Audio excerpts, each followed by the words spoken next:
Existia três formas de exploração que eram submetidos os trabalhadores dentro das empresas. A primeira forma de exploração era o revezamento em turnos, né? Ele não tem mais uma forma dele poder descansar, dele se alimentar. O outro tipo de exploração era o excesso de hora extra. A terceira forma de exploração também era a intensificação do ritmo de trabalho, né? As greves de 78, 79 e 80 melhoraram as condições de trabalho dos metalúrgicos do ABC. Pela primeira vez, em pleno regime militar, os patrões foram obrigados a negociar com os empregados. Mas a legislação trabalhista, herança de Getúlio Vargas, continuou praticamente a mesma de 40 anos antes. O 13º salário, férias e descanso semanal já eram previstos. A multa de 40% sobre o saldo do FGTS em caso de demissão imotivada já existia desde os anos 60. Tudo isso significa custos para o empregador, que cada vez mais procura alternativas, inclusive com a ajuda da tecnologia. Máquinas no lugar de homens. Se na década de 50 a mão de obra abundante atraía empresas para o ABC paulista, hoje a situação é outra. E o número de metalúrgicos é de apenas 1/3 do que era na época das greves lideradas por Lula. Para aumentar o número de contratações, 2 ex-ministros do Trabalho, que tiveram relações muito próximas com o movimento dos metalúrgicos no final dos anos 70, defendem mudanças na legislação trabalhista. A legislação trabalhista brasileira ela é desestimulante, porque a sua marca característica é a insegurança, é a incerteza.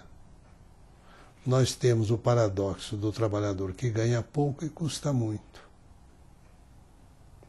E nós temos, não é, a situação surrealista do recibo de quitação, que o cidadão recebe, quita, mas o seu documento não tem valor algum. O sistema é ruim, por exemplo, para quem emprega muito, como a indústria têxtil, a indústria de vestuário, que são indústrias que empregam muitas pessoas, mas para elas o custo da folha de pagamento é elevado, também e principalmente por causa dos encargos. Então isso poderia mudar. Mas que mudanças poderiam diminuir o custo do emprego e ao mesmo tempo manter os direitos dos trabalhadores? É claro que a gente não pode também querer uma flexibilização total. Mas eu acho que, sem dúvida, o caminho é pela flexibilização. Flexibilizar a legislação trabalhista não é uma proposta consensual. Entre os sindicalistas, há quem aceite mudanças em tempos de crise para aumentar o número de empregos. Mas a maioria vê as propostas com desconfiança e acena com alternativas, como a redução da jornada de trabalho, proposta já aprovada em uma comissão especial da Câmara. Precisava ter respeitando o direito dos trabalhadores, não tirando deles os seus direitos conquistados, mas ter alguma brecha em algum momento para, num momento de crise, nós temos um instrumento que não seja só do empregador e não seja só e nem seja só do governo. Flexibilizar a CLT seria um deles? Em alguns momentos, sim. Uma flexibilização da CLT é mais uma maneira de precarizar direitos dos trabalhadores. Aliás, só falam nisso em época de crise.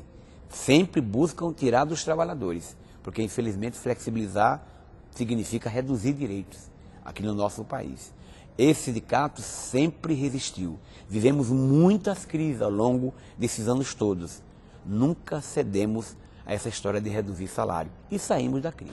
Até porque reduzir salário ajuda a aprofundar a crise quando diminui o mercado.